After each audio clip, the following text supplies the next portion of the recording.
محترم حاضرین، آج مسلم اقلیت پر میری یہ گفتگو ہوگی اور میں آپ کو یہ بتاؤں گا کہ آج کی دنیا میں اقلیتوں کے ساتھ کون سی پالیسیاں روا رکھی جاتی ہیں، کون سا سلوک روا رکھا جاتا ہے، اور دنیا میں اس پہلو پر سیاستدانوں نے کتنا غور کیا ہے، اور وہ کون سے مضامین ہیں، وہ کون سے نکات ہیں جن پر اقلیتوں پر کام ہوا ہے اور تحقیق ہوئی ہے، اور آج کی دنیا میں اقلیت کی پوزیشن کیا ہے۔ آج دنیا کی آبادی کوئی 8 ارب کے قریب ہے۔ ہندوستان کی آبادی تقریباً 1.25 ارب ہے، اور مسلمان اس ملک کی آبادی کا 14% حصہ ہیں۔ گرچہ مسلمانوں کی آبادی تقریباً 18 کروڑ ہے اور یہ کئی مسلم ممالک کی مجموعی آبادی سے کافی زیادہ ہے، لیکن اس کے باوجود ہم یہ حقیقت فراموش نہیں کرنی چاہیے کہ مسلمان بہرحال اس ملک میں صرف 14% اقلیت ہیں، اور اس ملک میں تقریباً 100 کروڑ دیگر اقوام کے ساتھ وہ سانس لیتے ہیں اور اس ملک کے وسائل کو وہ شیئر کرتے ہیں۔ عموماً اقلیت کا لفظ جو ہے وہ اکثر لوگ یہ سمجھتے ہیں کہ تعداد کے لحاظ سے ہوتا ہے، یعنی اگر کوئی گروپ قلیل تعداد میں ہو تو لوگ اسے اقلیت کہتے ہیں، لیکن دنیا میں پچھلے تقریباً 100 سالوں کے درمیان مائنورٹیز پر اور اقلیتوں پر کافی کچھ ریسرچ کیا گیا ہے اور ان کی نئی سیاسی اصطلاحات وضع کی گئی ہیں۔ مثلاً UN sub commission for prevention of discrimination and preservation of the rights of the minorities پر 1979 میں ایک سب کمیشن بٹھایا گیا تھا UNO کے تحت، اور اس میں سب سے پہلی بار یونیورسل سطح پر، عالمی سطح پر اقلیت کی یا اقلیتوں کی تعریف وضع کی گئی۔ اس سلسلے میں 3 نکات بڑے اہم تھے۔ تو اس تعریف کے مطابق اقلیت کی 3 خصوصیات ہوتی ہیں۔ پہلی یہ کہ they are lesser in number in relation to a larger group of people in population.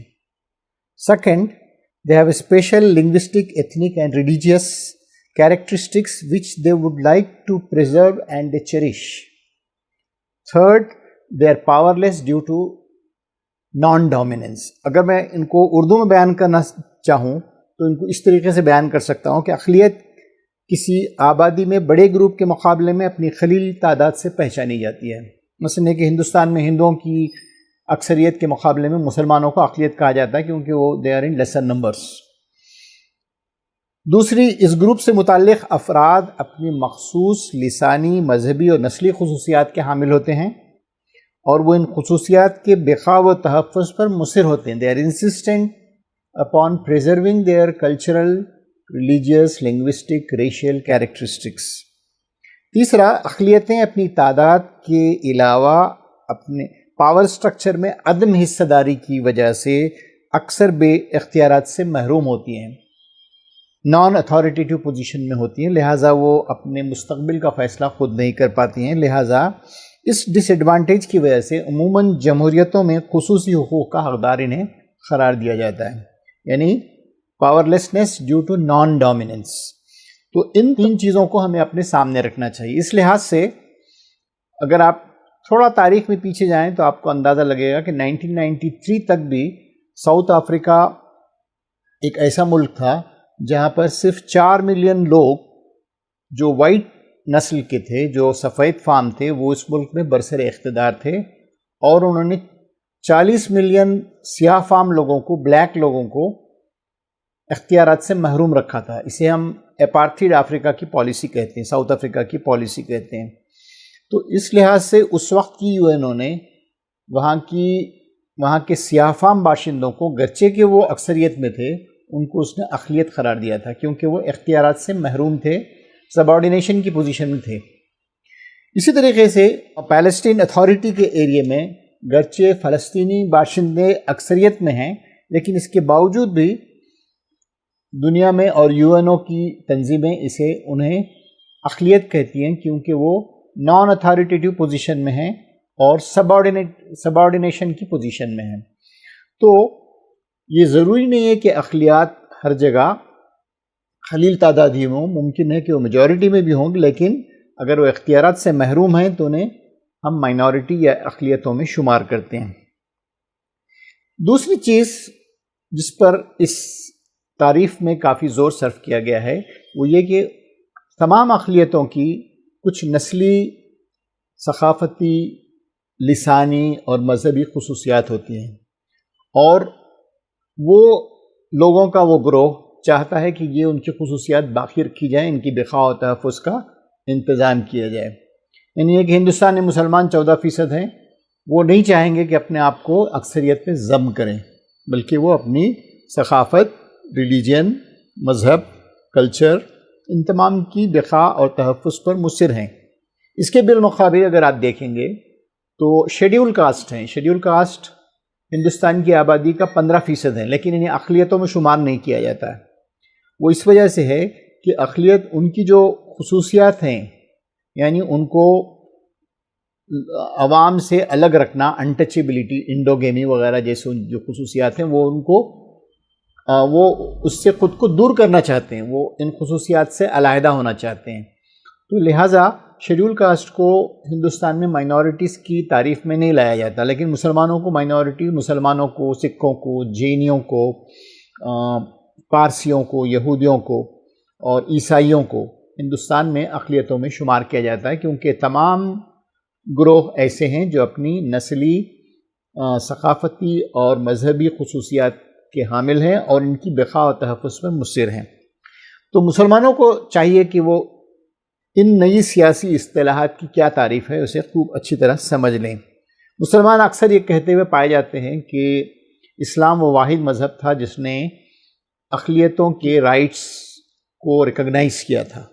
یہ بہت اچھی بات ہے کہ اولین دور میں، اسلام کے اولین دور میں ذمی نام کی ایک اصطلاح سے غیر مسلم اقلیتوں کو ریکگنائز کیا گیا اور ان کے حقوق مقرر کیے گئے، ان کی تحفظ اور بقا کا انتظام کیا گیا، اور انہیں فورسڈ کنورشن کا یا جبری مذہبی تبدیلی کا شکار یا ہدف نہیں بنایا گیا۔ لیکن اس بات پر بھی ہم کو غور کرنا چاہیے کہ اسلام نے اس بات پر کوئی تحقیق نہیں ہوئی کہ جب مسلمان ذمی کی پوزیشن میں ہوں تب ان کے ساتھ وہ زندگی کس طرح بسر کریں، کن حقوق پر وہ راضی ہو جائیں، رضامند ہو جائیں، اور وہ اپنی پوزیشن کس طریقے سے، اپنا اسٹیٹس اور رول کیسے ڈیفائن کریں۔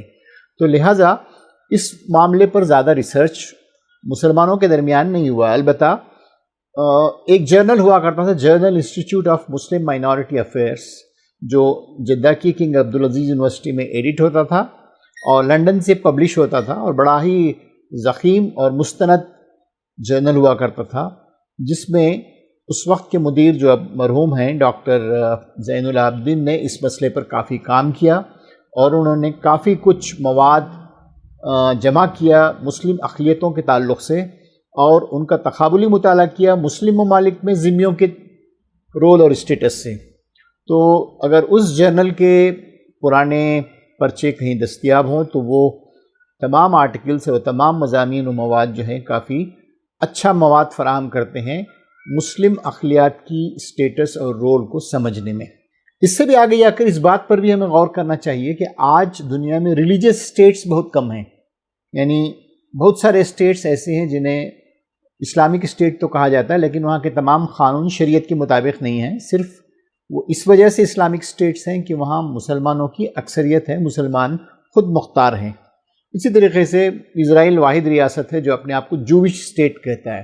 بہت سارے یورپین اور امریکن ریاستیں اپنے آپ کو کرسچن اسٹیٹ کہتی ہیں، لیکن ان کے لاز میں، ان کے ریگولیشنز میں، ان کے رولز اور ریگولیشنز میں کرسچینٹی کو کوئی حصہ داری نہیں ہے، بلکہ وہ تمام سیکولر ایکسس پر اپنے قانون وضع کرتے ہیں۔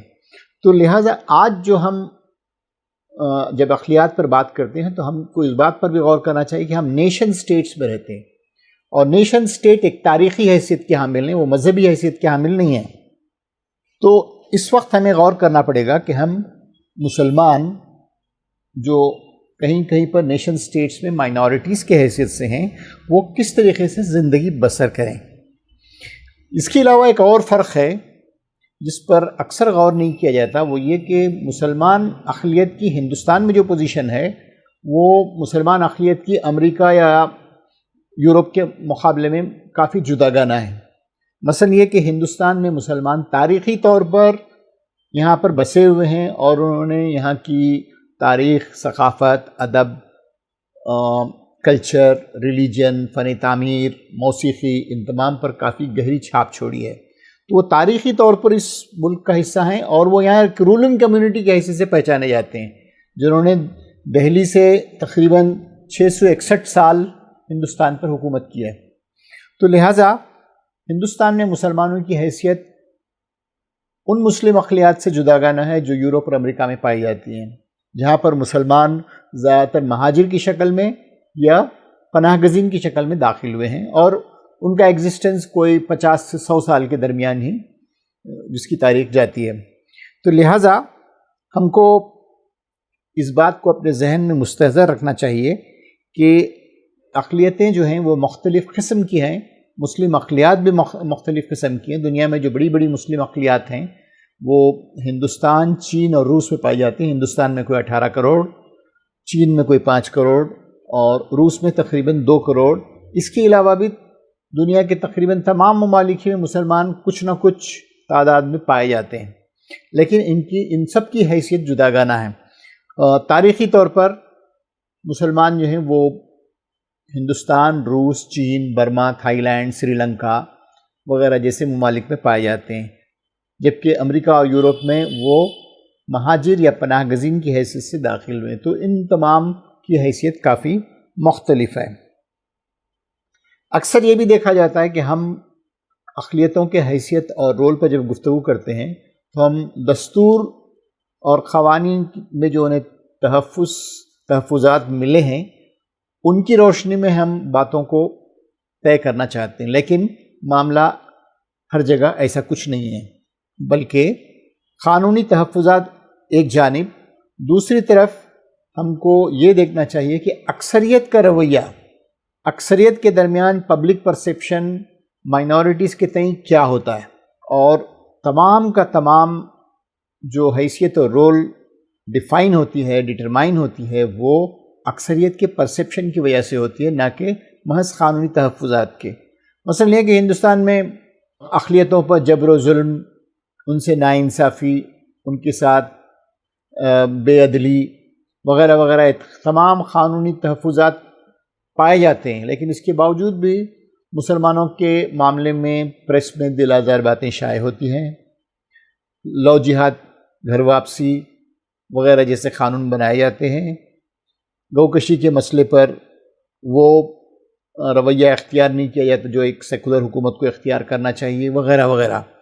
تو اس بات پر غور ہونا چاہیے کہ اقلیتوں کو ہمیشہ بقا و تحفظ صرف ان کی قانونی تحفظات کی وجہ سے نہیں ملے گا، بلکہ ان کا پبلک پرسیپشن کیسا ہے، اکثریت انہیں کن نظروں سے دیکھتی ہے، اور اکثریت کے دل و دماغ میں ان کی کیا امیج ہے، اور وہ انہیں کون سا رول اسائن کرنا چاہتی ہے لارجر سوسائٹی میں، وغیرہ وغیرہ۔ اور جب تک اکثریت کا پرسیپشن ٹھیک نہ ہو اس وقت تک مسلمان اپنے حقوق تک رسائی حاصل نہیں کر سکتے، ایکسس حاصل نہیں کر سکتے۔ تو پچھلے 40 برسوں سے میں نے ایک جرنلسٹ کی حیثیت سے ہندوستان کے طول و عرض میں بھی سفر کیا ہے، دنیا کے کئی ممالک کا دورہ بھی کرنے کا موقع ملا، اور اس بات پر بھی کافی کچھ میں نے مطالعہ کیا کہ دنیا کے مختلف ممالک میں مسلم اقلیات کیسے زندگی بسر کرتی ہیں۔ تو اس لحاظ سے میں کچھ چیزیں میں نے اپنے ذہن میں بنائی ہیں، اور میں سمجھتا ہوں کہ جب اقلیتیں 1% سے کم ہوں تو میجورٹی کا رویہ مشفقانہ ہوتا ہے، بینیولنٹ ہوتا ہے۔ مثلا ہندوستان میں پارسیوں کو لے لیجئے، پارسی بہت تھوڑی سی تعداد میں، آج تقریباً کوئی 1.5 لاکھ پارسی ہندوستان میں بچ گئے ہیں، جو زیادہ تر بامبے میں یا گجرات میں رہتے ہیں، اور ان کا کنٹریبیوشن ڈسپروپورشنیٹلی ہائی ہے، انڈسٹری میں، ٹریڈ میں، لاء میں، سمجھ رہے ہیں، ایجوکیشن میں، انٹلیکچوئل فیلڈ میں پارسیوں کا کنٹریبیوشن بہت زبردست ہے۔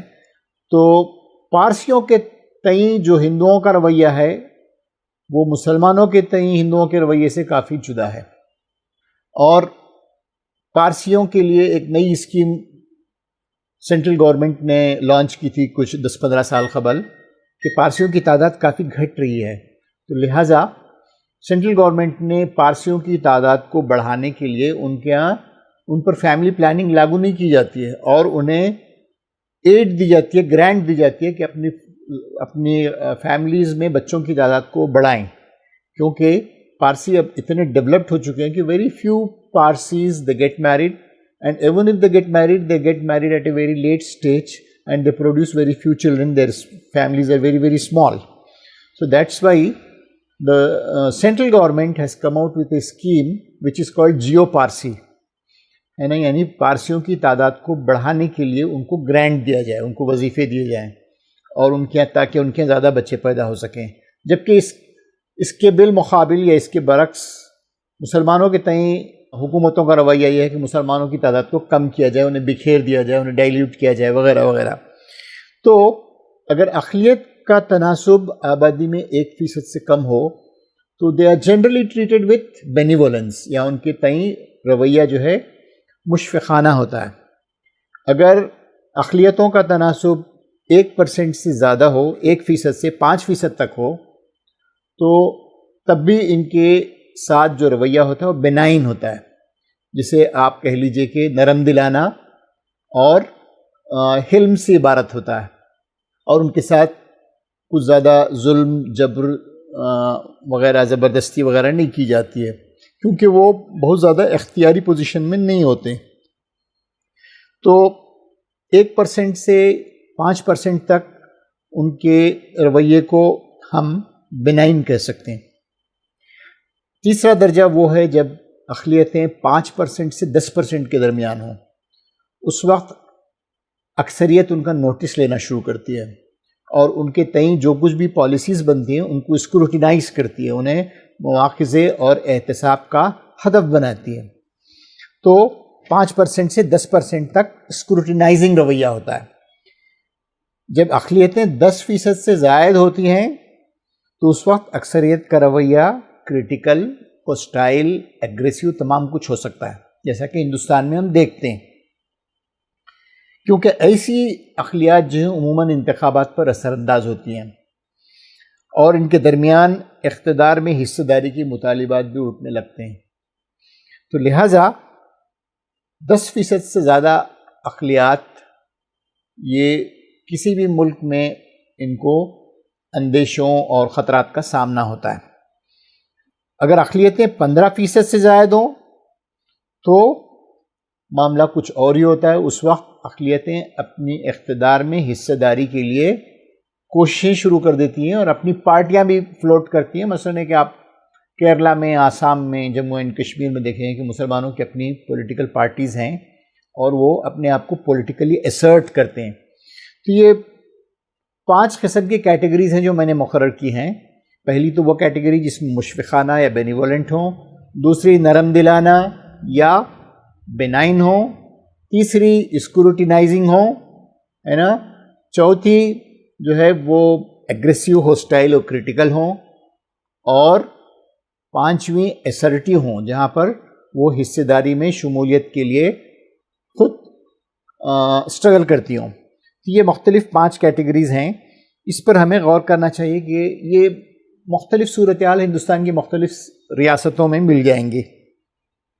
اگر مندرجہ بالا زاویوں پر نظر ڈالی جائے تو یہ طے کرنا سہل ہوتا ہے کہ اقلیتیں اپنے تحفظ، بقا، ترقی، خوشحالی اور فلاح کے معاملے میں خود کو کس قدر اسرٹ کر سکتی ہیں. اس بحث سے یہ بھی واضح ہے کہ کسی سماج میں اقلیتوں کی تحفظ، بقا اور ترقی کا دار و مدار محض قانونی تحفظات پر نہیں ہوتا، بلکہ اس پرسیپشن کا بھی مرہون منت ہوتا ہے جو اکثریت کے دل و دماغ میں ہوتا ہے. اور اس پرسیپشن کے ارتقاء میں اسکولی تعلیم، میڈیا، عوام کے درمیان جاری و ساری نیریٹیو سبھی چیزوں پر مبنی ہوتا ہے. آج کے دور میں کوئی ملک ایتھنیکلی پیور نہیں ہے. آپ یہ کہہ لیں کہ ساؤتھ افریقہ یا نامیبیا یا ایجپٹ یا فلسطین یا ایران، یہ تمام کے تمام ایتھنیکلی پیور ہوتے، بات صحیح نہیں ہے. بلکہ تمام دنیا میں پناہ گزینوں کی وجہ سے، ہجرت کی وجہ سے، کنورشنز کی وجہ سے، آبادی میں قابل لحاظ ایکسپینشن توسیع کی وجہ سے تمام قومیں جو ہیں وہ کسی نہ کسی حد تک ڈائلیوٹ ہوئی ہیں، اور تقریباً ساری دنیا میں ہی اقلیتیں جو ہیں وہ قوموں کا جذب لا ينفک ہیں۔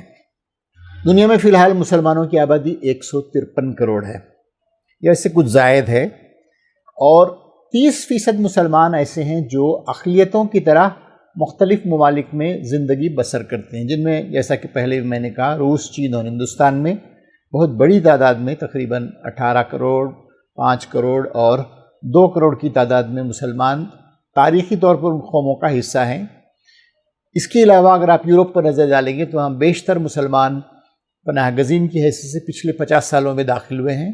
اگر امریکہ پر نظر ڈالیں گے تو وہاں مائیگریشن کی وجہ سے جو تعلیم یافتہ لوگ، پیشہ ور لوگ اور اچھے مستقبل کی امیدیں رکھنے والے لوگ وہاں پر ساری دنیا سے منتقل ہوئے ہیں، تو وہ یہ بھی اقلیت میں شامل ہیں، لیکن ان تمام کی حیثیت مختلف ہے ایک دوسرے سے۔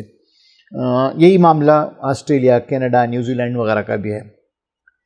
اب ہم آتے ہیں اقلیتوں کے ساتھ کون سا رویہ یا سلوک روا رکھا جاتا ہے۔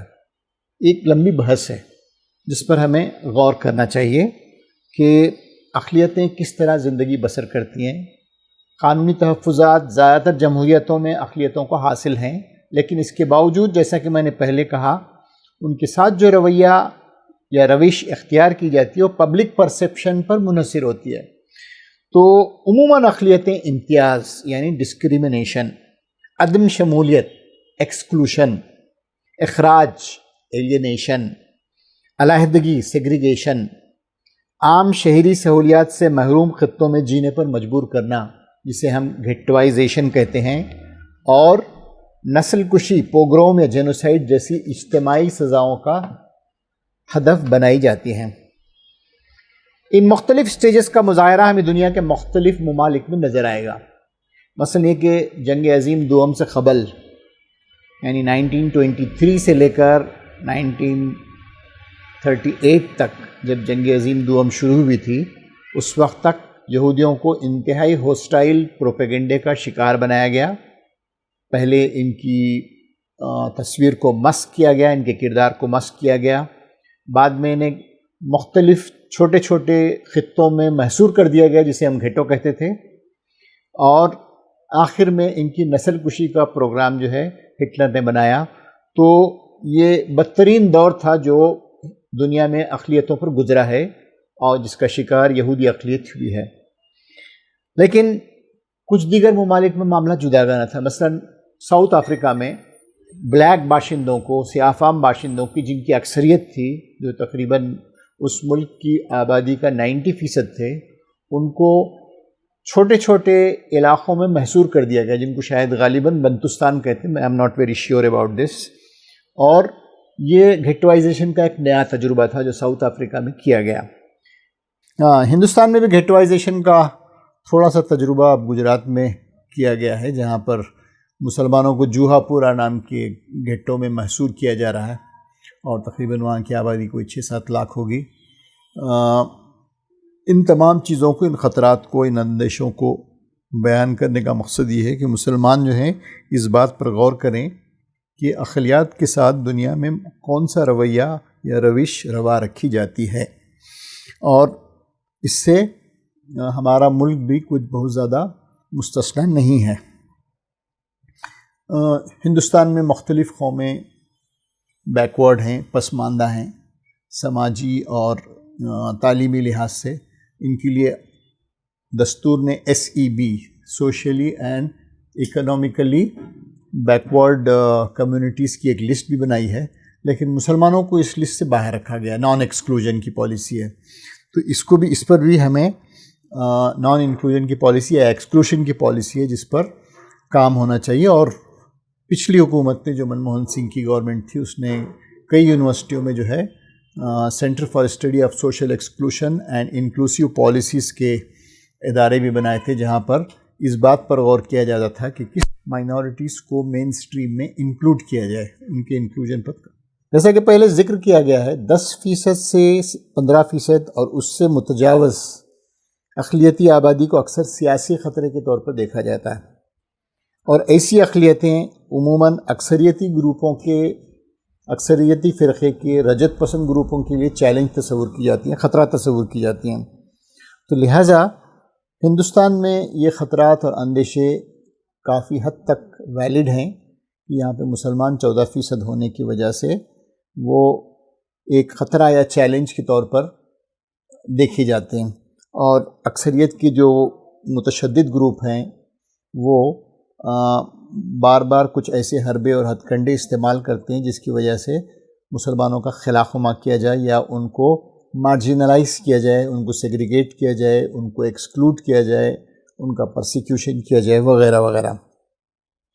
اور یہ صرف ہندوستانی کا معاملہ نہیں ہے بلکہ دنیا کے دیگر ممالک میں بھی ایسا کچھ ہوتا ہے۔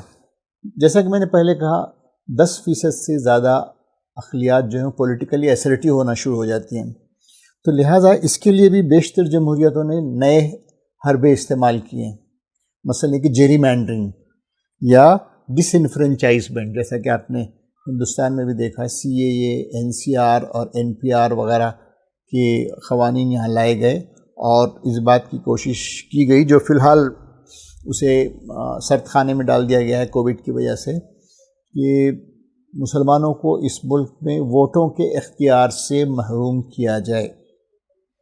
تو اس سلسلے میں ڈس انفرینچائزمنٹ کی ایک مہم کا تھوڑا بہت آغاز یہاں پر ہو چکا ہے۔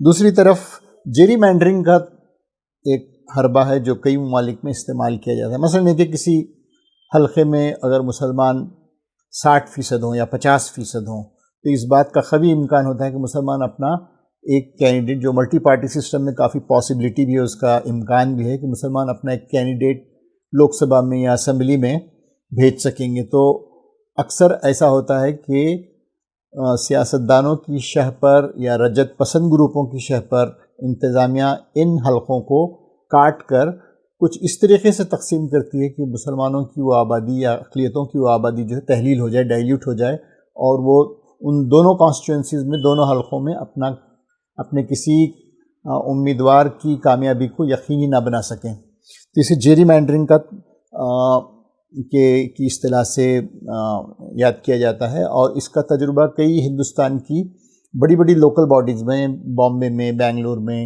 اور دلی وغیرہ میں جو ہے اس کا تجربہ کیا گیا۔ اسے ہتھ کنڈے استعمال کیے جاتے ہیں جو حلقوں کی غیر منصفانہ تقسیم پر مشتمل ہوتا ہے۔ ہندوستان میں ایک اور حربہ بھی پچھلے چند دنوں سے، تقریباً 25-30 سالوں سے ہم دیکھتے ہیں کہ یہ استعمال کیا جا رہا ہے، وہ یہ کہ مسلم اکثریت کے جو پارلیمانی حلقے ہوتے ہیں ان کو شیڈیول کاسٹ یا شیڈیول ٹرائبس کے لیے ریزرو کر دیا جاتا ہے۔ مثلا بجنور ہے یا کریم گنج ہے آسام میں، بجنور UP میں ہے، اور کریم گنج یہاں پہ مسلمانوں کی آبادی 45% سے بھی زیادہ ہے، اور اس بات کا قوی امکان ہے کہ وہاں سے ایک مسلم نمائندہ جو پارلیمنٹ میں پہنچ جائے گا۔ تو ایسے حلقوں کو عموماً شیڈیول کاسٹ یا شیڈیول ٹرائبس کے لیے ریزرو کر دیا جاتا ہے، گرچہ اس کی زیادہ تر مثالیں جو ہیں UP، بہار، بنگال اور آسام میں ملتی ہیں، باقی دیگر اسٹیٹس میں ابھی تک ایسا کچھ نہیں ہوا ہے۔ دوسرا، جیسا کہ میں نے بتایا، ڈس انفرینچائزمنٹ کے لیے ابھی معاملہ ابتدائی شکل میں ہے، اور NPR، NCR اور CAA وغیرہ کی باتیں جو ہیں وہ they are in the air now, ہے نا۔ کچھ جگہوں پر ایسا بھی ہوتا ہے، جیسے سری لنکا میں تمل آبادی جو اقلیت کی شکل میں تھی، اس کی پاپولیشن کو ڈائلیوٹ کرنے کے لیے اور تمل امیدواروں کی کامیابی کو غیر یقینی بنانے کے لیے وہاں کی حکومت نے تمل علاقوں کے ری ڈیولپمنٹ کا ایک منصوبہ تیار کیا گیا تھا، جس میں اس بات کی کوشش کی کہ جس جگہ تمل آبادی ہو وہاں پر پرانے مکانات ڈھا کر ہائی رائز اسٹرکچرز بنا دیے جائیں، مثلا کہ 7-8 منزلہ عمارتیں بنا دی جائیں، اور پرانے جو تمل باشندے تھے ان کو ان کے مکانات الاٹ کر دیے جائیں، لیکن جو نو وارد لوگ ہوں گے ان کی تعداد اس علاقے میں غالب ہوگی، وہ غالب اکثریت میں ہوں گے، اور اس طریقے سے تمل اقلیت کوئی اپنا نمائندہ کامیاب نہیں کر پائے گی۔ تو اس ڈیولپمنٹ کی وجہ سے، اس ری ڈیولپمنٹ پروگرام کی وجہ سے، جس کا ہدف جو تھا تمل اقلیت تھی، اس سے وہاں کے تمل افراد میں کافی بے چینی اور اضطراب پایا گیا، اور 1970s 80s کے بعد وہاں کی حکومت کو مجبور ہونا پڑا کہ وہ اس ری ڈیولپمنٹ پلان کو سرد خانے میں ڈال دے۔ اس پوری بحث سے اس بات کا انڈیا ملتا ہے کہ گرچہ دنیا میں قومی ریاستیں ہیں، دنیا میں حق و انصاف کا بول بالا ہے، دنیا میں اس بات کی کوشش ہوتی ہے کہ تمام گروہوں کو سیاسی پاور میں، اقتدار میں مساوی حقوق دیے جائیں اور مساوی حصہ دیا جائے، لیکن جو مقتدر اعلیٰ مقتدر طبقات ہوتے ہیں ان کی فکر اس بات کی ہوتی ہے کہ وہ ان جمہوریتوں کے اندر رہتے ہوئے کچھ ایسے قانون وضع کریں جس کی وجہ سے اقلیت کو غیر مؤثر بنایا جائے۔ اقبال کا ایک شعر اس بات پر بہت اچھی تشریح کرتا ہے: خواب سے بیدار ہوتا ہے اگر محکوم ذرا، خواب سے بیدار ہوتا ہے اگر محکوم ذرا، پھر سلا دیتی ہے اس کو حکمراں کی ساحری۔ تو اعلیٰ مقتدر طبقات ہمیشہ اس بات کی فکر میں رہتے ہیں کہ ان کا اقتدار پر ان کی دسترس مضبوط ہو اور اقلیت کو ان کے حقوق سے جمہوری انداز سے باہر رکھا جائے، سیگریگیٹ کیا جائے، ایکسکلوڈ کیا جائے، وغیرہ وغیرہ۔ اب ہم آتے ہیں ہندوستانی مسلمانوں کی طرف، جو ملک کی آبادی کا 14% ہیں۔ یو پی، بہار، بنگال اور آسام میں مسلمانوں کی تعداد بالترتیب یو پی میں 19%، بہار میں 16%، بنگال میں 27% اور آسام میں تقریباً 38% ہے۔ یعنی جو مسلمانوں کا جو قومی تناسب 14% ہے، اس کے لحاظ سے ان 4 اسٹیٹس میں، 4 ریاستوں میں مسلمان 2 ریاستوں میں تقریباً دگنے ہیں۔ تو جیسا کہ میں نے کہا، ہندوستان میں کچھ اسٹیٹس یو پی، بہار، بنگال اور آسام ایسے اسٹیٹس ہیں جہاں مسلمانوں کی تقریباً 55% آبادی رہتی ہے۔ یو پی میں 19%، بہار میں 16%، بنگال میں 27% اور آسام میں 38%۔ یہ تناسب جو ہے ہندوستان میں جو قومی تناسب ہے 14% کے مقابلے میں کافی زیادہ ہے، اور کچھ اسٹیٹس میں دگنا ہے، یعنی لیکن کچھ اور اسٹیٹس ایسے ہیں جیسے اڑیسہ، مدھیہ پردیش، ہریانہ، آندھرا پردیش، تمل ناڈو، جن میں ان کا تناسب قومی تناسب سے آدھے سے بھی کم ہے۔ مثلاً تمل ناڈو میں 6% ہے، آندھرا پردیش میں جو نیا آندھرا پردیش ہے تلنگانہ سے علیحدہ ہونے کے بعد اس میں صرف 4% ہیں، مدھیہ پردیش میں 5% ہیں، ہریانہ میں شاید 2% ہوں گے، اڑیسہ میں تو 1% ہیں۔ تو یہ دیکھا جاتا ہے کہ جن ریاستوں میں مسلمان زیادہ تعلیم یافتہ ہیں، معاشی طور پر زیادہ مستحکم ہیں، ہے نا، اور سماجی طور پر زیادہ منظم ہیں، وہاں ان کی سماجی، سیاسی اور معاشی حصہ داری بھی کافی قدر زائد ہے۔ مثلاً آپ کیرلا، تمل ناڈو، آندھرا پردیش، تلنگانہ، کسی حد تک مہاراشٹر کو بھی دیکھیں تو یہاں پہ آپ دیکھیں کہ مسلمان اپنے آپ کو اسرٹ کرتے ہیں، اور ان کے خلاف وہ تعصب کی وہ شکل نہیں ہوتی جو یو پی، بہار، بنگال اور آسام میں ہوتی ہے۔ تو اس سے اس بات کا اندیا نظر آتا ہے کہ اگر مسلمان اپنے آپ کو عصری تعلیم سے لیس کریں اور وہ آج کی پالیٹکس میں پارٹیسپیشن کو کس طریقے سے یقینی بنایا جائے اور کن سماجی اداروں، سیاسی اداروں کے ذریعے سے اسرٹ کیا جائے، اس بات کو سمجھنے لگیں تو وہ زیادہ بہتر طریقے سے اپنے آپ کو اسرٹ کریں گے، اور ان کے خلاف تعصب بہت زیادہ تعصب کی دھار اتنی تیز نہیں ہوگی جیسی یو پی، بہار، بنگال اور آسام میں ہوتی ہے۔ مثلا آپ کیرلا کی مثال لے لیجئے، جہاں مسلمان تقریباً 25% ہیں، اور ان کی اپنی پارٹی ہے انڈین یونین مسلم لیگ، اور مسلمان اپنی تعداد کے لحاظ سے تقریباً متناسب نمائندگی یا شاید اس سے کچھ زیادہ ہی نمائندگی وہاں حاصل کرتے ہیں، اور انہیں کابینہ میں اچھی پورٹ فولیوز ملتے ہیں، ان کی تعلیم کا بہتر نظم ہے، گلف میں بہت سارے کیرلائٹس کام کرنے کی وجہ سے ان کی معاشی حالت بھی کافی مستحکم ہے، اور ان کی جماعتیں، ان کی مسجدیں، ان کے مدارس اور ان کے جو سماجی تنظیمیں وہ بہتر اور کافی فعال رول ادا کرتی ہیں۔ اسی طریقے سے تمل ناڈو کے مسلمان ان سے بھی زیادہ ڈیولپڈ ہیں، حالانکہ انتہائی قلیل تعداد میں ہونے کے باوجود بھی تمل مسلمان جو ہیں وہ تمل بولنے کی وجہ سے میڈیا میں، فلموں میں، تعلیمی اداروں میں کافی بہتر رول ادا کرتے ہیں، حالانکہ ان کی سیاسی حصہ داری کچھ بہت زیادہ نہیں ہے۔ ساؤتھ کی ریاستوں میں جہاں مسلمان زیادہ بہتر پوزیشن میں ہیں، ان کو کئی ریاستوں میں ریزرویشن حاصل ہے۔ مثلاً یہ کہ کیرلا میں 12% ریزرویشن ہے مسلمانوں کے لیے OBC کیٹیگری میں، یعنی خصوصی ریزرویشن ہے۔ 12% سیٹیں، اگر کسی میڈیکل کالج میں 100 سیٹیں ہوں تو 12 سیٹیں لازمی طور پر مسلمانوں کو دی جائیں گی۔ اسی طریقے سے 1994 میں کرناٹکا میں 4% خصوصی تحفظ 2B کے تحت دیا گیا۔ تمل ناڈو میں کروناندھی کی وزارت نے آج سے کوئی 10-12 سال قبل ایسا قانون پاس کیا کہ مسلمانوں اور کرسچنوں کو دونوں کو بالترتیب 3.5% ریزرویشن دیا گیا۔ ایسا ہی کچھ قانون تلنگانہ میں پاس ہوا کہ وہاں مسلمانوں کو 5% تحفظات دیے جائیں، لیکن یہ ایکٹ نہیں بن سکا کیونکہ اس وقت تک BJP حکومت جو ہے وہ سینٹر میں آ چکی تھی اور اسے پریسیڈنشیل ایسنٹ نہیں مل سکا۔ لیکن یہ صورتحال شمال کی ریاستوں میں نہیں، جہاں پہ مسلمانوں کی آدھی زیادہ آبادی رہتی ہے، انتہائی غیر منظم ہے، معاشی طور پر غیر مستحکم ہے اور سیاسی طور پر عدم شمولیت کا شکار ہیں۔ تو اس بات پر غور کرنا پڑے گا کہ ہم اپنے آپ کو موجودہ جمہوریت میں کس طریقے سے مستحکم، منظم اور مضبوط بنا سکیں گے۔ ان حقائق سے بات مترشح ہے کہ مسلم اقلیت کو 21ویں صدی کے چیلنجز کے لیے بیدار ہونا ہوگا۔ مسلمان خود کو عصری تعلیم سے لیس کریں، مذہبی تشخص کے بجائے سماجی تشخص کے ایکسس پر اپنے آپ کو منظم کریں۔ یہ بات میں اکثر مسلمانوں سے کہتا ہوں کہ صرف ریلیجن کی بنیاد پر اپنے آپ کو پولرائز کرنا یہ خطرناک کھیل ہوگا، اور اس کا زیادہ فائدہ جو ہے کاؤنٹر پولرائزیشن کی شکل میں اکثریتی فرقے میں ہوا، جس کا ہم مظاہرہ کر رہے ہیں پچھلے 10-15 سال سے۔ اور یہاں پر ایک متشدد جماعت جو اقلیتی طبقے کے خلاف ہے وہ پاور میں آ چکی ہے، اور اس نے تقریباً تمام دستوری اداروں پر قبضہ بھی جما لیا ہے۔ تو مسلمانوں کو اپنے ایکسس کو منظم کرنے کے لیے سماجی کے بجائے سوشل ایکسس کو پر اپنے آپ کو تیار کریں۔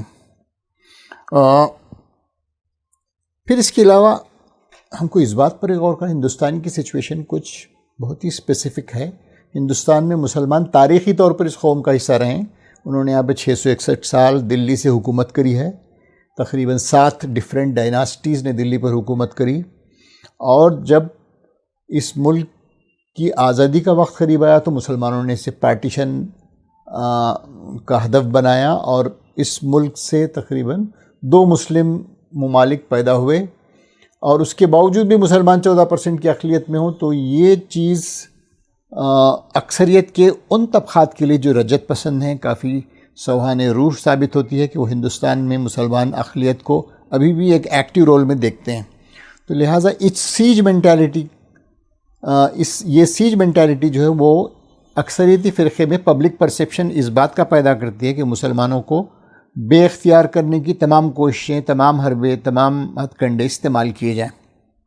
اس کے بعد ایک اور چیز جو جس کا مظاہرہ ہم 1985 کے بعد سے دیکھ رہے ہیں وہ یہ کہ جذباتی مسلم سیاست، کہ مسلمانوں نے اپنے آپ کو مذہبی ایشوز پر پولرائز کرنے، آرگنائز کرنے کی جو کوششیں کی، اس کا فائدہ مسلمانوں کو تو بہت کم ہوا، لیکن this gave a handle to the Hindu extremist or the majority extremist to counter polarize the majority community۔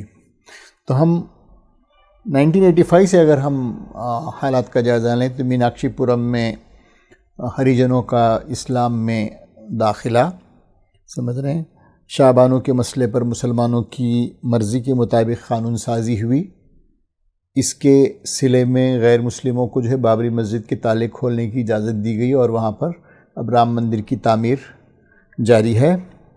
پھر سلمان رشدی اور تسلیمہ نسرین کی کتابوں کو بین کرنے کی آوازیں بھی مسلمانوں کے درمیان سے اٹھیں۔ اس کے بعد بوڑھے عربوں سے مسلم کمسن بچوں کی شادی، امینہ اور کنیز کی مثال جو ہندوستان میں مسلمانوں کے پرسنل لا پر ایک سٹین چھوڑتی ہے، یہ مسائل بھی اٹھے۔ پھر ہادیہ کا قبول اسلام، سمجھ رہے ہیں، اور مسلم نوجوان سے شادی، یہ وہ ایشوز تھے جس نے BJP کو مسلسل مہمیز عطا کی، ایک شہ دی، اور ان تمام کی وجہ سے آج حالت یہ ہے کہ مسلمان تو ان جذباتی سیاست میں الجھے رہے، لیکن انہوں نے ایک ایسی اکثریتی جماعت کو برسر اقتدار لانے میں مدد کی جو کوئی پازیٹیو ایشوز پر کام نہیں کر رہی تھی، بلکہ وہ اقلیت کے خلاف اکثریت کو بھڑکا رہی تھی۔ تو لہٰذا پچھلے 10-12 سالوں میں جو نیریٹیو، پولیٹیکل نیریٹیو ہندوستان میں جاری و ساری ہے وہ یہ کہ کانگریس کا سیکولرزم ناقابل اعتبار ہے، یہ سیوڈو سیکولرزم ہے، اور اس سے صرف مسلمانوں کو شہ ملتی ہے، اور اس سے صرف مسلمان زیادہ سے زیادہ اسرٹیو ہوتے جا رہے ہیں۔ لہٰذا اس بات کی کوشش ہونی چاہیے کہ اکثریتی طبقے کو متحد اور منظم کیا جائے، اور جس کا شاخسانہ آج ہم دیکھ رہے ہیں کہ ہندوستان میں ایک متشدد جماعت جو ہے وہ برسر اقتدار ہے۔ تو جیسا کہ میں نے پہلے ہی کہا کہ قانونی تحفظات اپنی جگہ irrelevant ہوں گے اگر پبلک پرسیپشن آپ کے خلاف ہو، ہے نا۔ اگر کسی اسٹیٹ کی پولیس، جج، وکلا، میڈیا، اکیڈمیا، یونیورسٹیاں اور اقتدار اعلیٰ پر قابض افراد یہ تمام کے تمام اقلیتوں کے مخالف ہو جائیں تو قانونی تحفظات بیکار ہو جاتے ہیں، ریلیونٹ ہو جاتے ہیں، انویلڈ ہو جاتے ہیں، اور اس کا نتیجہ ہم ہندوستان میں فی الوقت دیکھ رہے ہیں۔ گرچہ یہ صحیح ہے کہ آج کی دنیا میں نسل کشی، جینوسائیڈ یا پوگروم نہیں ہوتے جیسا کہ نازی جرمنی میں ہوا، لیکن segregation, exclusion, naan inclusion, گیٹوائزیشن، persecution, اس قسم کے ہتھ کنڈے اور حربے مختلف جگہ پر استعمال کیے جاتے ہیں، جس کا ہندوستان میں بھی اور دنیا کی مختلف ریاستوں میں ہم اس کا کچھ نہ کچھ پرتو دیکھ رہے ہیں۔ گرچہ بہت سارے سپر پاورز یا دنیا کے بڑے بڑے ممالک اس بات کے مخالف ہیں کہ اقلیتوں پر ظلم نہیں ہونا چاہیے، اقلیتوں پر جبر نہیں ہونا چاہیے۔ مثلاً کہ جب نازی جرمنی نے یہودیوں کی نسل کشی کی تو اس وقت امریکہ کو مجبور ہونا پڑا کہ وہ بھی جنگ عظیم دوم میں شامل ہو اور اس قتل عام کو ختم کرے، اس قتل عام کا انسداد کرے۔ تو لہٰذا دوسری جنگ عظیم جو ہے وہ جاپان اور جرمنی اور اٹلی اور ترکی کی شکست فاش پر ختم ہوئی، ہے نا۔ تو ایسا بہت ہی کم ہوتا ہے کہ سپر پاور انٹروین کریں یا انٹرفیئر کریں، یہ صرف 2-4 معاملوں میں ہوا، جیسے مثلا نازی جرمنی میں ایک بار ہوا، اور بوسنیا ہرسیگووینا میں جہاں مسلمانوں کا قتل عام 1995 میں ہوا تھا وہاں پر ہوا، اور کچھ کسی حد تک کوسوو میں بھی ہوا۔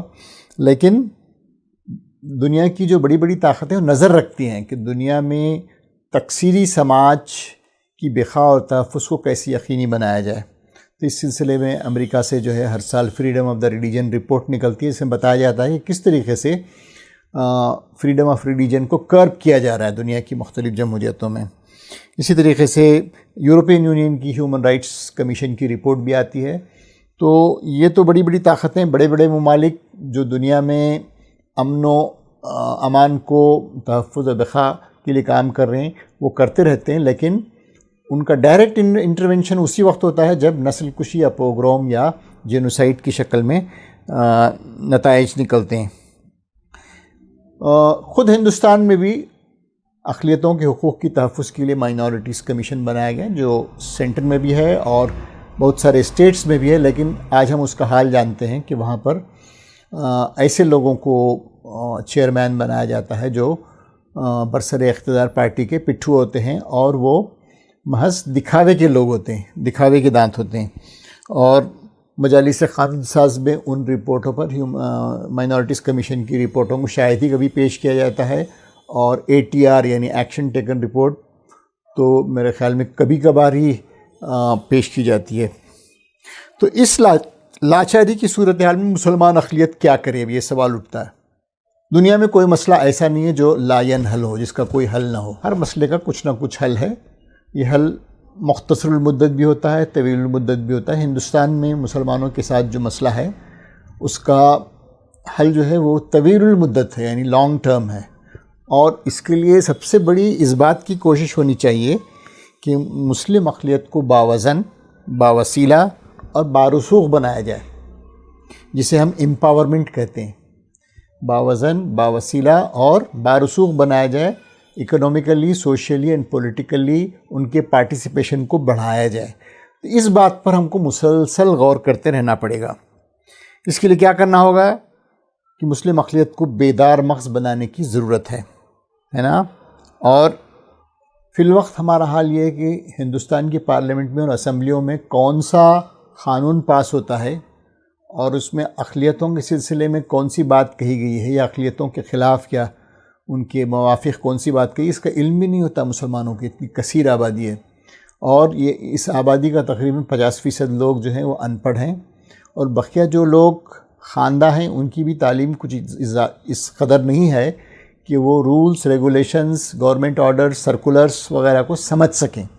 تو لہٰذا ہم کو اس بات کی کوشش کرنی پڑے گی کہ مسلمانوں کو بیدار مغز اور بالیدہ نظر بنایا جائے۔ یہ پہلا حل ہے جو میں اقلیتوں کے، مسلم اقلیت کے سلسلے میں کہہ سکتا ہوں، یہ پیش کر سکتا ہوں۔ دوسرا، ہم یہ اکثر دیکھتے ہیں کہ مسلم نوجوان زیادہ تر حکومت کی پالیسیوں پر نظر رکھنے والے ہوش مند اور فکر مند لوگ نہیں ہیں۔ وہ زیادہ تر ڈاکٹر یا انجینئر بننا چاہتے ہیں، مینیجر بننا چاہتے ہیں، ہے نا، MBBS، BE یا MBA کرنا چاہتے ہیں، اور اس کے بعد پیشہ ور افراد کی شکل میں اپنی جیویکا یعنی لائیولیہڈ کمانے میں مصروف ہونا چاہتے ہیں، یا پھر گلف کا رخ کرتے ہیں، اور اگر کچھ بہت زیادہ کوشش کی تو وہ امریکہ یا کینیڈا یا نیوزی لینڈ یا آسٹریلیا جا کر ہجرت کر کے وہاں بس جانا چاہتے ہیں۔ اس طریقے سے اگر برین ڈرین ہوتا رہا مسلم نوجوانوں کا تو ہم اس ملک میں ایسے افراد نہیں پیدا کر سکیں گے جو اسرٹیو ہوں گے، جو اس ملک کی سماجی، سیاسی اور اقتصادی و معاشی حالت پر نظر رکھیں، اس سلسلے میں جو قوانین بن رہے ہیں ان پر نظر رکھیں اور مسلمانوں کی حصہ داری کو بڑھانے کی کوشش کریں۔ مثلا ایک بہت ہی کم نوجوانوں کو میں نے دیکھا کہ وہ Tata Institute of Social Sciences میں، Delhi School of Economics, Madras Institute of Development Studies, ہے نا، ٹریوینڈرم میں واقع سینٹر فار ڈیولپمنٹ اسٹڈیز، یا پٹنہ میں واقع انوگرا نارائن انسٹیٹیوٹ، یا بنگلور میں institute for social and economic change جیسے اداروں میں وہ داخلہ لیتے ہیں، PhD کرتے ہیں، اور وہ اس بات پر غور کرتے ہیں کہ کس طریقے سے اس ملک کی پالیسی سازی میں، فیصلہ سازی میں وہ داخلہ لے سکیں اور اس پر اثر انداز ہو سکیں۔ تو مسلم نوجوانوں کو اس بات کی طرف توجہ دلانا چاہیے کہ وہ پالیسی ساز اداروں میں داخل ہوں اور وہاں سے وہ فیصلے جو حکومتیں کرتی ہیں اس پر اثر انداز ہوں، اور اقلیتوں پر جو کچھ بھی ہوتا ہے اس کا جائزہ لیں، اس کی رپورٹیں پیش کریں، اس سے بیداری پیدا کریں وغیرہ وغیرہ۔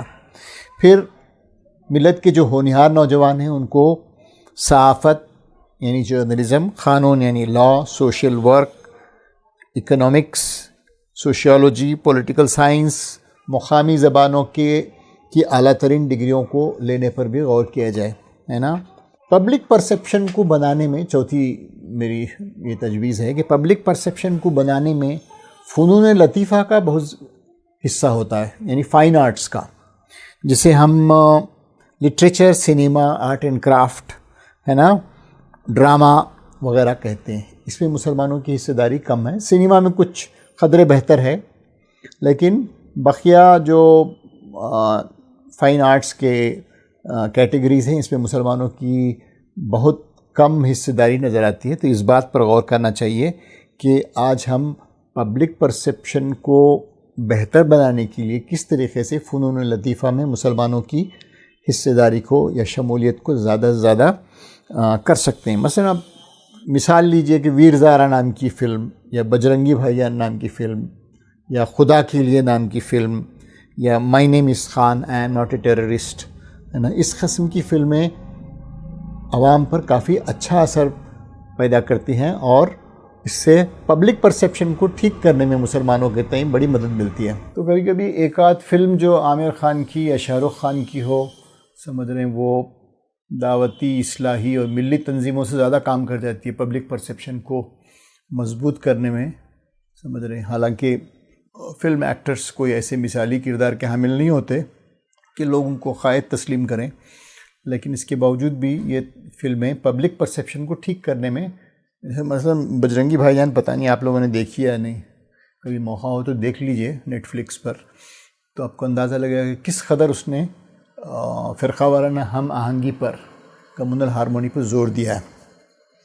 اور عامر خان کے پاپولر پروگرام ہیں جس میں وہ دربار سجاتا ہے اور عوامی مسائل لے کر گفتگو کرتا ہے، تو اس سے پبلک پرسیپشن کافی حد تک جو بنظر تحسین دیکھا جاتا ہے مسلمانوں میں. اسی طریقے سے مسلمانوں کو یہ بھی چاہیے کہ مختلف زبانوں میں لکھیں، پڑھیں، اس میں شاعری کریں، اس میں سنیما کی اسکرپٹ لکھیں، اس میں ڈرامے بنائیں، سمجھ رہے ہیں. اس سے جو ہے یہ بھی فائن آرٹس کی وہ کیٹیگریز ہیں جس سے ہم پبلک پرسیپشن کو درست کر سکتے ہیں. پھر یہ کہ صوبائی زبانوں میں جو کچھ اپیئر ہو رہا ہے اسے اردو میں منتقل کیا جائے، جو کچھ اردو میں لکھا جاتا ہے اسے صوبائی زبانوں میں لکھا جائے، اور کچھ اوریجنل رائٹنگز بھی بنائی جائیں، تو اس سے پبلک پرسیپشن ٹھیک ہوتا ہے. میں اس بات کو بار بار دہرا رہا ہوں اپنی اس تقریر میں کہ مسلمانوں کی سچویشن میں اگر بہتری آنی ہو تو پبلک پرسیپشن کو زیادہ ہمیں ٹھیک کرنا پڑے گا، بنسبت اس کے کہ ہم قانونی تحفظات پر اور لیگل ڈیفنس پر کچھ زیادہ توجہ دیں، ہے نا. تو ادب، ثقافت، حالات حاضرہ، سیاسی فکر کی ترسیل ہونی چاہیے مستقل طور پر. پھر یہ کہ مسلمان جذباتی سیاست سے باہر آئیں، ایسے مسائل جو مسلمانوں کی پرسنل لا سے متعلق ہوں، مذہب سے متعلق ہیں، ان کو سڑکوں پر نہ لائیں. اس کا بڑا نقصان ہوا ہے، اور جیسا کہ ہم نے سچر کمیٹی کی رپورٹ میں دیکھا، مسلمانوں کے مسائل کو اس نے 3 بڑے خانوں میں تقسیم کیا تھا. ایک تھا ان کی آئیڈینٹی، دوسرا تھا ان کی سیکیورٹی، اور تیسرا تھا ڈیولپمنٹ. تو ہم نے صرف آئیڈینٹی پر زور دیا ہے ہندوستان کے آزاد ہونے کے بعد، جس سے نقصان ہمارا ہوا ہے، اور اس نے اکثریت کو کاؤنٹر پولرائز کر دیا ہے. تو ان سب چیزوں کے بجائے ہم اس بات پر زور دیں کہ مسلمان تجارت میں، صنعت و حرفت میں، تعلیم میں، روزگار میں، سمجھ رہے ہیں، فائن آرٹس میں امپاورڈ ہوں، اور وہ زیادہ سے زیادہ غیر مسلموں تک پہنچ سکیں اور ایک بڑا رول ادا کریں، سمجھ رہے ہیں، اور ایک ایسی ہیومن ریسورس کیپٹل پیدا کریں جس کی طرف ہر شخص نگاہ اٹھا کر دیکھتا ہو، ہے نا. آج لوگ مسلمانوں کو ان کے نام، وضاحتہ، خورد و نوش، طرز کلام سے پہچانتے ہیں. وہ ٹوپی، شیروانی، حجاب، داڑھی، اونچے پینچے، یعنی کباب، ان تمام کی وجہ سے مسلمانوں کو پہچانتے ہیں، نہ کہ ان کے ویلیوز کی وجہ سے. ایک زمانہ تھا کہ جب مسلمانوں کو جو ہے یہ کہہ کر اگر کوئی مسلمان جھوٹ بولے تو یہ کہا جاتا تم مسلمان ہو کہ جھوٹ بولتے ہو، تمہیں لاج نہیں آتی. آج یہ حالات نہیں ہے 70 سال بعد ہندوستان میں. آج جو ہے مسلمان اپنی راست روی، دستور کی پابندی، حق گوئی، پیشہ ورانہ اخلاق، پروفیشنل ایتھک اور شائستگی سے نہیں پہچانے جاتے ہیں. آج وہ ٹوپی، داڑھی، کباب، حجاب وغیرہ سے پہچانے جاتے ہیں. تو یہ کوئی بہت اچھی آئیڈیل سچویشن نہیں ہے. ہمیں اس بات کی کوشش کرنی پڑے گی کہ ہم آئیڈینٹی پر زور کم کریں اور مسلمانوں کی ویلیوز سے جو اٹیچمنٹ ہے اس پر زیادہ غور کریں، ہے یا نہیں. پھر یہ کہ مسلمانوں کو یہ بھی چاہیے کہ مائنورٹی سنڈروم سے باہر آئیں. مائنورٹی سنڈرومز یعنی وہ ہے کہ ہم مجبور ہیں، ہم لاچار ہیں، ہم مظلوم ہیں، ہم مجبور ہیں، مقہور ہیں، ہم کچھ نہیں کر سکتے، جب تک حکومت ہمارا ہاتھ نہ پکڑے ہم اٹھ نہیں سکتے، وغیرہ وغیرہ. تو یہ جو ہے سم قاتل ثابت ہوتا ہے اکثر. تو اس کے لیے اس بات کی ضرورت ہے کہ ہم اس مائنورٹی سنڈروم سے باہر آئیں اور دنیا میں نظر دوڑائیں کہ کن کن جگہوں پر اقلیتوں نے اپنے تعداد سے بڑھ کر ڈسپروپورشنیٹلی لارج ریپرزنٹیشن کیا ہے، حصہ داری حاصل کی. مثلا یہ کہ امریکہ میں جوس 3% ہیں لیکن وہ میڈیا کو کنٹرول کرتے ہیں، ٹریڈ کامرس انڈسٹری کو کنٹرول کرتے ہیں، سب سے زیادہ کریٹیو لوگ ہوتے ہیں. ان کے جو ادارے ہیں جیسے Mount Sinai Hospital, Johns Hopkins University, یہ بہترین ادارے قرار دیے جاتے ہیں. ہندوستان میں کرسچنوں کو دیکھیں جن کے سینٹ جوسفس کالج یا مدراس کا لوئلہ کالج یا مدراس کرسچن کالج یا دلی کا اسٹیفنس کالج یا دلی بامبے کا زیویئرس کالج، اسی طریقے سے کلکتہ کا زیویئرس کالج، ناگپور کا ہسلاپ کالج اور ان کی جو یونیورسٹیاں جیسے کرائسٹ یونیورسٹی وغیرہ، ان کو لوگ بنظر تحسین دیکھتے ہیں اور ایکسلنس کے لیے تمام جانی پہچانی جاتی ہیں۔ اس قسم کی کوئی صورتحال مسلمانوں کے ساتھ نہیں ہے۔ مسلمانوں کے ادارے غریب ہیں، پیشہ ورانہ طور پر پروفیشنلی بہت سب اسٹینڈرڈ یا لو اسٹینڈرڈ کے ہیں، اور کوئی بڑا رول مسلمان اس ملک کی تعمیر میں، ترقی میں اور ایکسلنس میں نہیں ادا کر پا رہے ہیں۔ تو اس مائنورٹی سنڈروم سے باہر آنے کی کون سی وجوہات ہو سکتی ہیں، اس کی کون سی ترکیبیں ہو سکتی ہیں؟ اس کی واحد ترکیب یہ ہے کہ ہم ایکسلنس حاصل کریں، اور ایسے ایکسلنس حاصل کرنے والے افراد کو قوم بنظر تحسین دیکھتی ہے۔ تو انگریزی میں اگر میں ایسا ہوں، we have to master those strategies that have let communities to rise from subordination. اپنی بے اختیار حیثیت سے اگر ہم کو اوپر اٹھنا ہے تو ان اسٹریٹجیز، اس حکمت عملی کو اپنانا پڑے گا جو ان اقلیتوں نے اختیار کی تھیں جو انتہائی قلیل تعداد میں تھیں، لیکن اپنے ایکسلنس کی وجہ سے آج ساری دنیا میں پہچانی جاتی ہیں، ہے نا۔ تو آپ یہودیوں کی تاریخ پر نظر ڈالیں۔ میں نے امریکہ میں یہودیوں کی تاریخ پڑھی ہے، آرتھر ہرٹزبرگ کی دا ہسٹری آف جوز ان امریکہ۔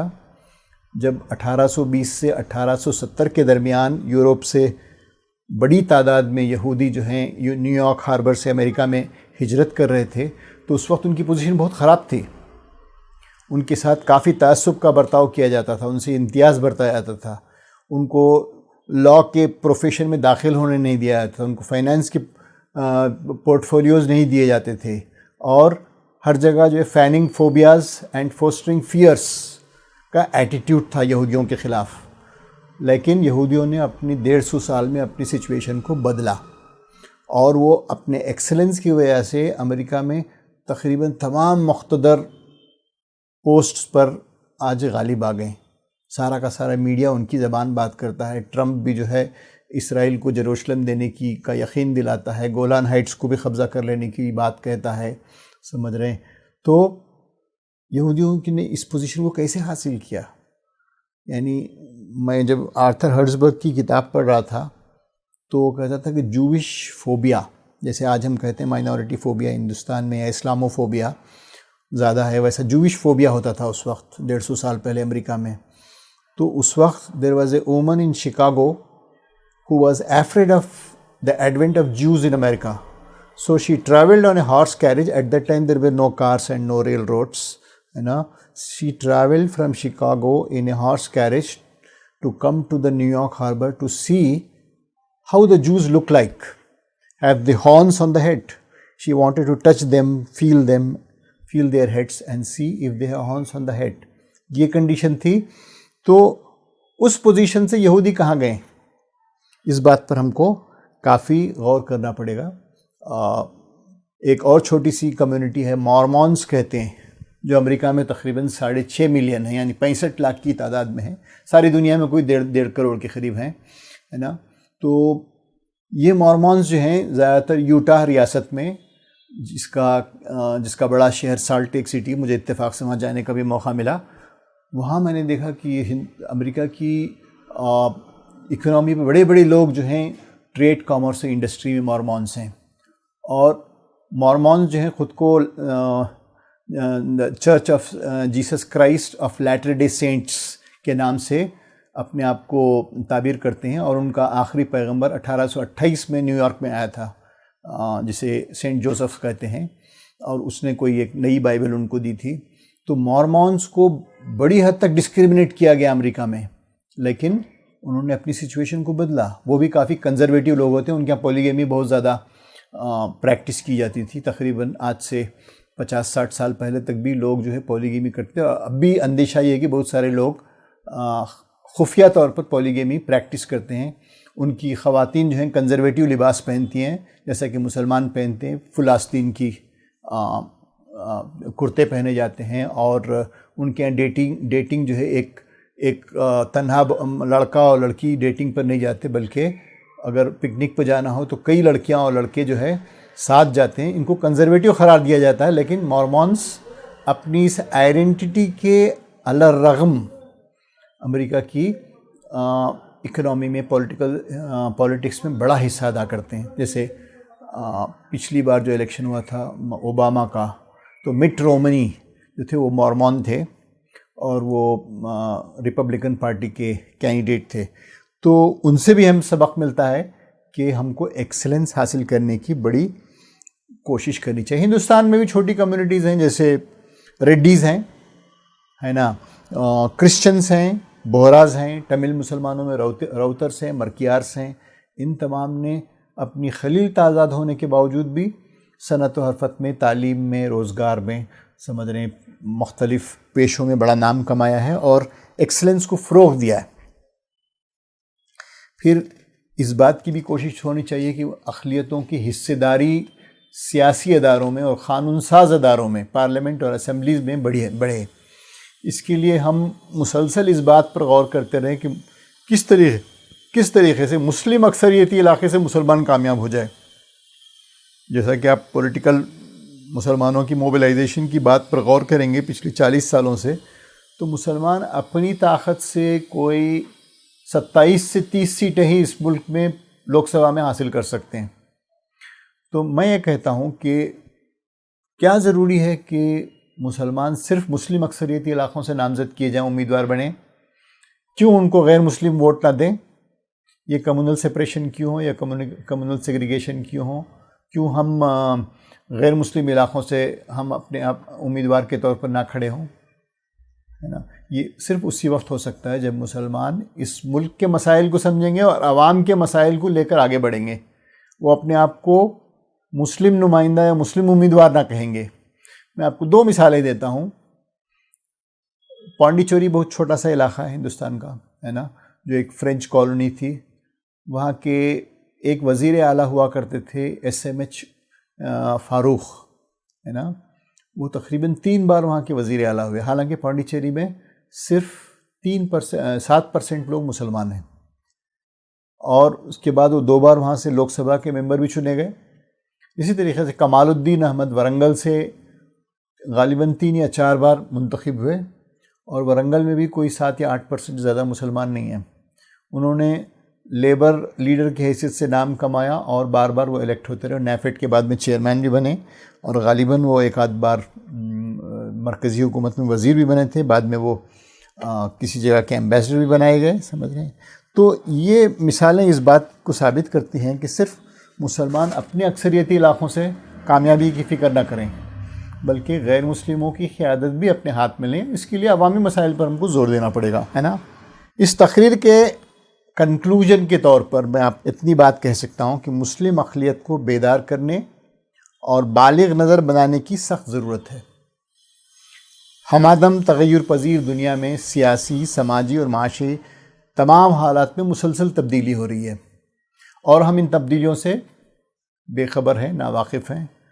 اچھے مسلمان جو بڑے پڑھے لکھے ہیں وہ بھی ان تبدیلیوں سے ناواقف ہیں. کجا کے ایسے مسلمان جو سلمز میں رہتے ہوں، جو گاؤں میں رہتے ہوں، جو فارمنگ کرتے ہوں، جو معمولی پیشوں میں انوالوڈ ہوں، سمجھ رہے ہیں. تو اس بات کی بڑی ضرورت ہے کہ مسلمان بالغ نظر بنیں اور اس ملک کے چینجنگ سینیریو پر کانسٹنٹ نظر رکھیں. Then only they can play some role, they can claim some participation, which is a long way off, ہے نا. مگر اس کے علاوہ کوئی راستہ ایسا نہیں ہے جو مسلمانوں کو مقتدر بنائے. کوئی چھو منتر، کوئی میجک وینڈ ہمارے ہاتھوں میں نہیں ہے کہ ہم مسلمانوں کی حالات کو جو ہے یکایک ایک نئی صبح کے ساتھ بدل دیں، بلکہ ہم کو آہستہ آہستہ اس ملک میں اسرٹ کرنا پڑے گا. پبلک پرسیپشن کو دور کر، لیگل ڈیفنس پر بہت زیادہ بحث نہیں ہونی چاہیے، مسلم پرسنل لا پہ بحث نہیں ہونی چاہیے، بلکہ غیر مسلموں کے ذہنوں میں پبلک جو پرسیپشن بنا ہوا ہے اس کو دور کرنے کی کوشش ہونی چاہیے. یہ بات بھی نہیں ہونا چاہیے کہ اسلام کے تعلق سے کچھ لوگوں کو شبہات ہیں. تمام مذاہب کے تئیں ہر شخص کو شبہات ہیں کہ یہ مذہب صحیح ہے یا نہیں ہے، یا نہیں. خود ہندوؤں کو بھی یا اکثریتی فرقے کو بھی اپنے مذہب پر 100% یقین نہیں ہے کہ یہ تمام چیزیں جو ہیں صحیح ہیں، لیکن کبھی کبھی وہ تعصب کی وجہ سے، امتیاز کی وجہ سے اپنے ان مذاہب پر اڑ جاتے ہیں. تو لہٰذا اس بات کی ضرورت ہو کہ ہم مذہب کی بنیاد پر پولرائز نہ کریں مسلمانوں کو، بلکہ اس بات پر پولرائز کریں کہ وہ اس ملک کی ترقی میں، تعمیر میں، بقا میں، تحفظ میں، خوشحالی میں کون سا رول ادا کر سکتے ہیں. ایک جنرل ایجنڈا بنایا جائے، اس پر کام کیا جائے، اور ان تبدیلیوں کا مستقل نوٹس لیا جانا چاہیے. وہ ہمارے میڈیا میں اس کو بتانا چاہیے کہ ہم کس طریقے سے اس ملک میں ایک بڑا رول پلے کر سکتے ہیں. سیاست اور معیشت اپنا ایکسس مسلسل بدلتے رہتے ہیں، جیسا کہ ہم 25 سال میں دیکھ رہے ہیں. اکنامی کا پیراڈائم شفٹ ہوا ہے نا. اب وہ اکنامی ہمارے پاس نہیں رہی ہے جو آج سے 25 سال پہلے تھی. اور جب اکنامی نیا ٹرن لیتی ہے، تقریباً 50-60 ایسے پیشے ہوتے ہیں جو ختم ہو جاتی ہیں دنیا سے، اور نئے پیشے جنم لیتے ہیں. ان پر نظر ہونی چاہیے ہماری، اور تبھی ہم اکنامی میں کچھ پارٹیسپیشن کر پائیں گے. اور اس بدلتی دنیا میں اس اسٹیٹس کو کی کوئی گنجائش نہیں ہے. اس بات کو ہم اپنے ذہنوں میں بسا لیں.